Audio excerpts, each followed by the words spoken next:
ராதே கிருஷ்ணா. அனைவருக்கும் ஜோதிடர் முரளியின் நமஸ்காரங்கள். இன்னைக்கு நம்ம இந்த வீடியோவில் பாவகாரகங்களில் இரண்டாவது பாவத்தை பற்றி பார்க்கலாம். இரண்டாவது பாவம் அப்படிங்கும்போது புறம் சார்ந்த காரகங்களுக்கு தலைமை பாவம் அப்படின்னு எடுத்துக்கணும். அதாவது 2, 4, 6, 8, 10, 12 அந்த மாதிரி புறம் சார்ந்த பாவங்களுக்கு இரண்டாவது பாவமானது தலைமை பாவம். ஒன்றாவது பாவம் பார்த்தோம், 1, 3, 5, 7, 9, 11க்கு ஒன்றாவது பாவம் தலைமை பாவம் அப்படின்ற மாதிரி 2, 4, 6, 8, 10, 12க்கு ரெண்டாவது பாவம் தலைமை பாவம். இதில் புறம் சார்ந்த காரகங்கள் அதிகமாகவும் அகம் சார்ந்த காரகங்கள் குறைவாகவும் இருக்கும்.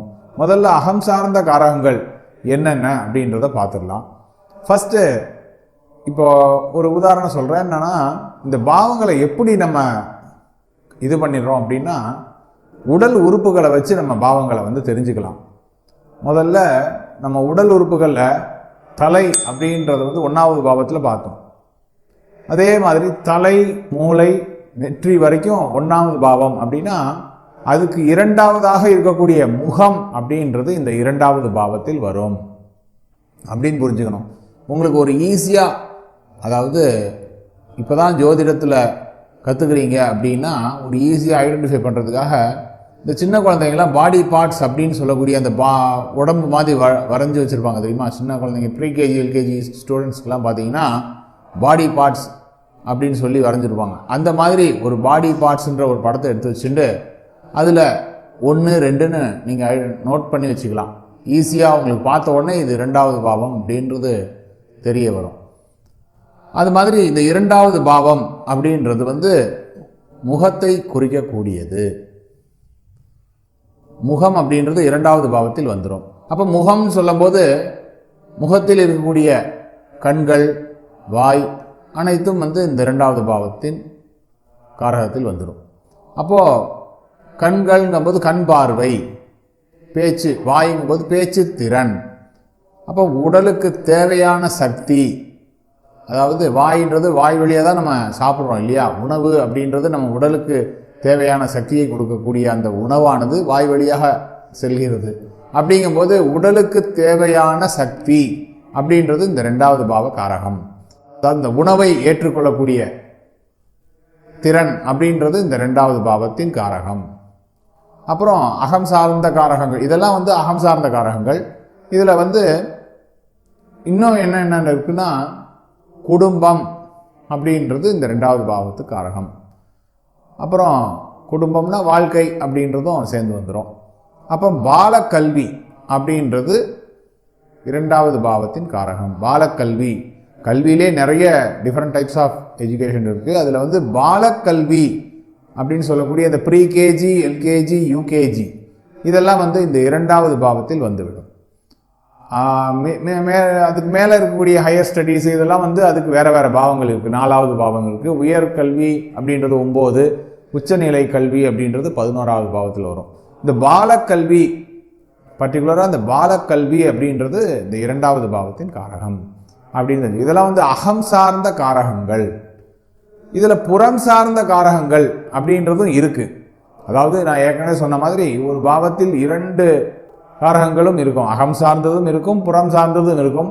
முதல்ல இப்போ அகம் சார்ந்த காரகங்கள்லாம் பார்த்துட்டோம். இப்போ அந்த காரகத்தோட விளக்கங்களையும் பார்க்கலாம். இப்போ 2வது பாவத்தில் உள்ள அகம் சார்ந்த காரகங்கள் என்னென்னு பார்க்கலாம். அகம் சார்ந்த காரகங்கள் போது முகம், கண், வாய், பேச்சு திறன், பார்வை திறன், உடலுக்கு தேவையான சக்தி, உணவை ஏற்றுக்கொள்ளும் திறன், குடும்பம், தாயின் மூத்த சகோதரன், பாலக்கல்வி அப்படின்னு சொல்லி கொஞ்ச நேரத்துக்கு முன்னாடி பார்த்தோம். இப்போ இந்த 2வது பாவ அகக்காரகங்களை ஆராயறதுக்கு முன்னாடி ஒரு சின்ன விளக்கம் என்னன்னா, 1வது பாவம் சொல்லும் போது நான் சொல்லியிருப்பேன், இந்த மாதிரி 12 பாவங்களை ஒரு செட்டாக பிரிச்சிருப்போம் அப்படின்னு சொல்லி கேள்விப்பட்டிருந்தீங்க. அதை அப்படியே ஒரு ரீகால் பண்ணுங்க. இப்போ 1, 3, 7, 11 70% அகத்துக்கு நன்மையும் 30% புறத்துக்கு நன்மையும் செய்யும். 2, 4, 6, 10 30% அகத்துக்கு நன்மையும் 70% புறத்துக்கு நன்மையும் செய்யும். அதே மாதிரி 5, 9 பியூர் அகம் சார்ந்த பாவம்ன்றதுனால அகத்துக்கு 100%, புறத்துக்கு 0 அப்படின்னு சொல்லி பார்த்தோம். இந்த 8, 12 ரெண்டுக்குமே வந்து தீமை தான் செய்யும் அப்படின்றதுனால ரெண்டுக்குமே 0 அப்படின்னு பார்த்தோம். இதை மனசுல வச்சுக்கோங்க. இப்போ இதோட இந்த காரகங்களை கம்பேர் பண்ணி பார்த்தீங்கன்னா தெரியும். இப்போ இந்த 2வது பாவத்துல முதல்ல முகம் அப்படின்றது பார்த்தோம். இந்த முகத்துல முகம் அப்படிங்கும்போது நமக்கு என்ன தெரியும்? ஒருத்தருக்கு 2வது பாவமானது அகம் சார்ந்த தொடர்புகள் பெற்றிருந்தா முக லட்சணம் அப்படின்றது நல்லா இருக்கும். முக லட்சணம் பார்க்கறதுக்கு அழகா இருப்பாங்க அப்படின்னு எடுத்துக்கணும். ஏன்னா இது வந்து அகம் சார்ந்த காரகம் இல்லையா? அப்போ அகத்துக்கு 70% நன்மையை செய்யும் அப்படின்னு எடுத்துக்கணும். இப்போ இதே முக லட்சணம் அப்படின்றது 2, 4, 6, 10 அப்படின்னு இருந்ததுன்னு வச்சுக்கோங்க. இப்போ இதே 2வது பாவம் 2, 4, 6, 10 அப்படின்னு இருந்ததுன்னா முக லட்சணம் அப்படி எப்படி இருக்கும்? கொஞ்சம் அசிங்கமாக இருப்பாங்க, கொஞ்சம் நல்லா இருக்க மாட்டாங்க, நல்லா அழகு அப்படின்றது இருக்காது, கொஞ்சம் கம்மியாயிடும், அகத்தை கம்மி பண்ணிடும். அப்போ புறத்துக்கு அவங்களுக்கு பொருளாதார ரீதியாக நல்லா இருக்கும் அப்படின்றதுனால அந்த அகம் சார்ந்த காரகங்கள் எல்லாம் குறைஞ்சு போயிடும். அதான் நான் ஏற்கனவே சொன்ன மாதிரி அகம் நிறைய இருந்தால் புறம் குறைஞ்சிடும், புறம் நிறைய இருந்தால் அகம் குறைஞ்சிடும். இப்போ அடுத்தது பார்த்தீங்கன்னா முகத்தில் இருக்கக்கூடியது கண். கண் பார்வை எப்படி தெரியும் அப்படின்றத இதே மாதிரி பார்த்துக்கணும். அதே மாதிரி ஒருத்தர் கண் பார்வை நல்லா இருக்கு அப்படின்னா அவருக்கு அகம் சார்ந்த தொடர்புகள் பெற்றிருந்தா அவருக்கு கண் பார்வை நல்லா இருக்கும். இப்போ இதை வந்து இந்த பாவங்களை மட்டுமே வச்சு நம்ம பலன் சொல்ல முடியாது. இதை ஒவ்வொரு காரகத்துக்கும் கிரகங்கள் சேர்ந்து தான் வந்து பார்க்கணும். அப்படிங்கும்போது நம்ம கிரக காரகத்துவத்தில் நம்ம ஏற்கனவே பார்த்தோம் இல்லையா? இப்போ கண் பார்வை அப்படின்னா சூரியன் அதோட நிலையையும் பார்க்கணும். சூரியன் நல்லா இருந்தால் தான் பாவங்களும் நல்லா இருக்கணும், சூரியனும் நல்லா இருக்கும். இப்போ பாவத்தை மட்டுமே வச்சு பாவம் வந்து நல்லா தொடர்புகளில் இருக்கு, அப்போ கண் பார்வை நல்லா இருக்கும் அப்படின்னு சொல்ல முடியாது. சூரியன் கெட்டு போயிருந்தாலும் இந்த கண் பார்வையானது சில நேரங்களில் கண்ணாடி போட வேண்டிய சூழ்நிலைகள் ஏற்படலாம். அதனால இந்த 2 பாவகாரகமும் முக்கியம், கிரக காரகங்களும் முக்கியம். அதனால ரெண்டையும் கம்பேர் பண்ணி பலன் சொல்லணும். அதை நல்லா புரிஞ்சுக்கோங்க. அதே மாதிரி அடுத்து நுகரும் திறன். கண்ணுக்கு அடுத்து என்ன? மூக்கு இருக்கு முகத்துல. அப்போ நுகரும் திறன், ஒருத்தருக்கு நுகரும் திறன் எப்படி இருக்கும் அப்படின்றத இந்த 2வது பாவம் சொல்றது. அதே மாதிரி அதுக்கப்புறம் வாய் அப்படின்றதுனால அதோட பேச்சு, வாய் மூலமா என்ன இருக்கு? பேச்சு.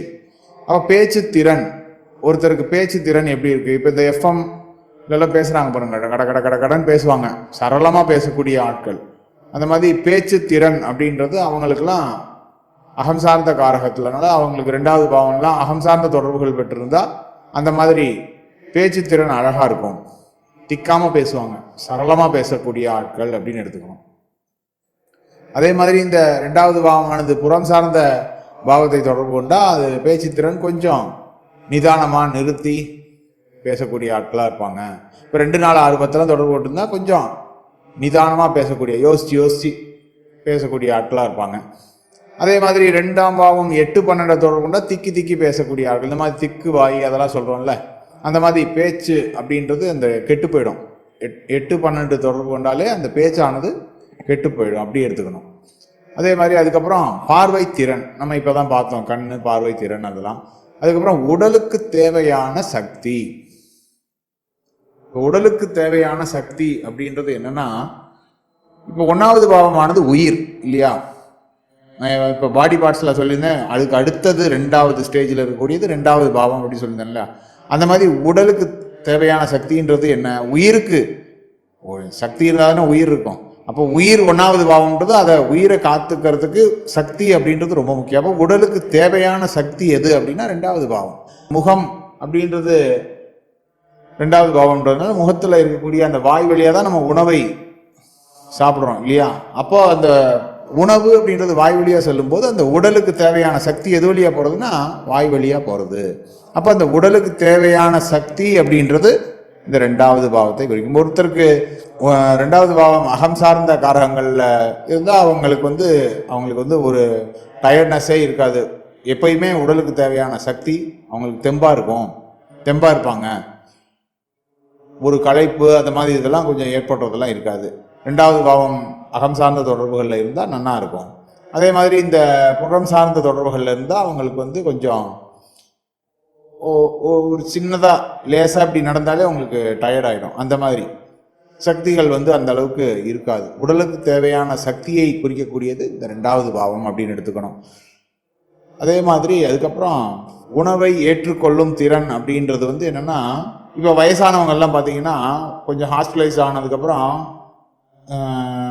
சாப்பிடவே மாட்டாங்க இல்லையா, உணவு ஆனது உட்கொள்ளவே முடியாது. அந்த மாதிரி வயது முதிர்ந்த காலத்தில் இருக்கக்கூடிய காரகம். இப்போ இது வந்து இளமை காலத்தில் இது வந்து இந்த காரகம் வந்து தெரியாது. மோஸ்ட்லி இளமை காலத்தில் இளமையாக இருக்கக்கூடியவங்களுக்குலாம் இந்த பிரச்சனை இருக்காது. வயது முதிர்ந்த பின் ஏற்படக்கூடிய பிரச்சனை இது. அதாவது உணவை ஏற்றுக்கொள்ளும் திறன் அப்படின்றது அவங்களுக்கு கொஞ்சம் கம்மியாக போயிடும். இந்த ஹாஸ்பிட்டலைஸில் இருக்கிறவங்கெல்லாம் பார்த்தீங்கன்னா சாப்பிடவே மாட்டேன், டாக்டர் சொல்லுவார் இந்த மாதிரி உணவே உட்கொள்ள மாட்டேன்றாரு, சாலிடாக சாப்பிட மாட்டேன்றாரு, லிக்யூடு தான், ஒரு டியூப் வச்சுலாம் சாப்பாடு கொடுப்பாங்க இல்லையா, அந்த மாதிரி இது வந்து உணவை ஏற்றுக்கொள்ளும் திறன் அப்படின்னு இப்போதைக்கு எடுத்துக்கோங்க. அது பின்னால் கொஞ்சம் டீப்பாக போகும்போது உங்களுக்கு நிறைய கற்றுக்கும் போது அதெல்லாம் உங்களுக்கு பரிச்சயமாகும். அதுக்கப்புறம் ஒருவரை, அதாவது இருக்கக்கூடிய ஒருத்தரோடு ஒருவரை சேர்த்து கொள்ளுதல், அதாவது ஏற்கனவே இருக்கக்கூடிய பொருளோடு ஒன்றை சேர்த்துக்கிறது அப்படின்றது இந்த 2வது பாவம். அப்போது நம்ம வாழ்க்கையில் ஆல்ரெடி நம்ம குடும்பம் இருக்கும், அந்த குடும்பத்தோட யாரை சேர்த்துக்குவோம் அப்படின்னா மனைவி அப்படின்றது, கல்யாணம் ஒருத்தர் சேர்த்துக்கிறோம் இல்லையா, மனைவி அப்படின்றத நம்மளோட சேர்த்துக்கிறோம். அப்போ இந்த சேர்ந்ததுக்கப்புறம் தான் நம்ம குடும்பம் அப்படின்றது வருது இல்லையா. அப்படிங்கும்போது இந்த ஒருவரை சேர்த்து கொள்ளுதல் அப்படின்றது இந்த 2வது பாவத்தை காரகம். மனைவியை சேர்த்துக்கொள்வதனால அதுக்கப்புறம் குடும்பம் வாழ்க்கை, குடும்பம்னா குடும்பம் சம்பந்தமான உள்ளது எல்லாம், வாழ்க்கையை நடத்தக்கூடிய திறன், ஒருவரோட வாழ்க்கை எப்படி இருக்கும், சந்தோஷமா இருக்குமா, இதெல்லாம் வந்து இந்த 2வது பாவத்தோட காரகத்தில் வந்துடும். ஒருவரை ஏற்கனவே இருக்கக்கூடிய நபருடன் ஒருவரை சேர்த்து கொள்ளுதல் அப்படின்னு எடுத்துக்கணும். அதே மாதிரி அதுக்கப்புறம் அகம் சார்ந்த காரகங்களில் இந்த தாயின் மூத்த சகோதரம் அப்படின்னு கொடுத்துருக்கேன் பாருங்க மேலே. ஆனால் இந்த ஸ்பெசிஃபிக்காக அந்த மூத்த சகோதரம் அப்படின்றது இந்த 2வது பாவத்தோட காரகம். தாயின் சகோதரத்தில் மூத்த மாமான்னு சொல்லுவாங்கள்ல, தாயின் மூத்த சகோதரம் அப்படின்றது இந்த 2ஆம் பாவத்தோடைய காரகம். அப்புறம் கல்வியில் பாலக்கல்வி அப்படின்றது இந்த 2வது பாவத்தோட காரகம். பாலக்கல்வினா இப்போ கல்வியில் நிறைய குழந்தைகளை படிக்கிறதுலாம் இருக்குது. அதுக்கப்புறம் 6 வயசுக்கு மேலே 10th +1 +2 அதெல்லாம் ஒரு ஸ்டேஜில் வரும். அதுக்கப்புறம் காலேஜு டிகிரி இதெல்லாம் வந்து வேற ஒரு பாவத்தில் வரும். அதே மாதிரி உச்சநிலை கல்வின்றது வேற ஒரு பாவத்தில் வரும். இந்த மாதிரி ஹையர் ஸ்டடீஸ்லாம் வேற ஒரு பாவத்தில் வரும். ஸ்பெசிஃபிக்காக இந்த 2வது பாவத்தில் பாலக்கல்வி, ப்ரீகேஜி, எல்கேஜி, யூகேஜின்னு சொல்கிறோம்ல, அந்த பாலக்கல்வி அப்படின்றது இந்த 2வது பாவத்தோட காரகம். ஒரு ஜாதகருக்கு வந்து ஒரு குழந்தைக்கு யாராவது பார்க்கணும், நல்லா படிப்பாங்க கேட்டால் இந்த 2வது பாவத்தை தான் பார்க்கணும். அதாவது என்ன ஏஜில் இருக்காங்க, 6 வயசுக்கு கீழே இருக்கு ஒரு குழந்தை அப்படின்னா அந்த குழந்தை எப்படி படிப்புலாம் நல்லா வரும், பேச்சு வரமாட்டேங்குது, பேசவே மாட்டேன்றான் அப்படின்னு சொல்லி யாராவது வந்து கேட்டாங்கன்னா இந்த 2வது பாவத்தை காரகத்தை பார்த்தீங்கன்னா உங்களுக்கு அது கிளியராக தெரியும். அதே மாதிரி இந்த பாலக்கல்வி அப்படின்றது இந்த 2வது பாவத்துடைய காரகம்.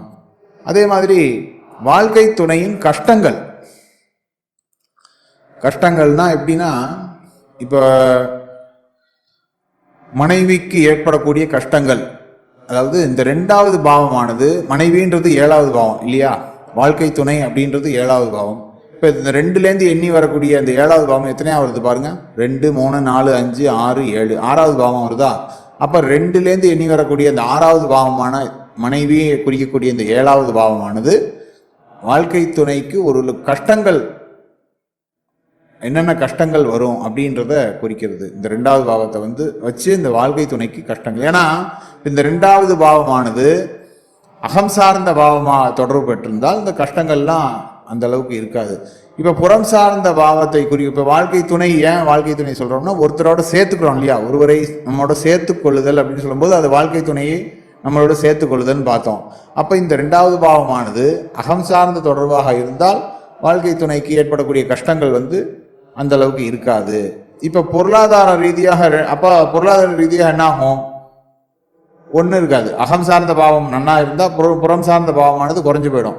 அதே மாதிரி புறம் சார்ந்த பாவங்களுக்கு நல்லா இருந்தால் அகம் சார்ந்த காரகங்கள் குறைஞ்சு போயிடும். அப்போ இப்போ ஒருத்தருக்கு 2வது பாவம் 2, 4, 6, 10 தொடர்பு பெற்றுக்குன்னு வச்சுக்கோங்களேன், அவங்களுக்கு பொருளாதார ரீதியாக நல்லா பணம்லாம் வசதி சகல சௌபாகியங்களும் இருக்கும், நல்ல ஜாமுன்னு இருப்பாங்க. ஆனால் உள்ளுக்குள்ள இந்த மாதிரி ஒரு சின்ன சின்ன கவலைகள், இந்த சின்ன சின்ன பிரச்சனைகள் இந்த வாழ்க்கை துணையின் மூலமாக ஏற்படக்கூடிய பிரச்சனைகள்லாம் அவங்களுக்கு ஒரு சங்கடத்தை கொடுக்கும்.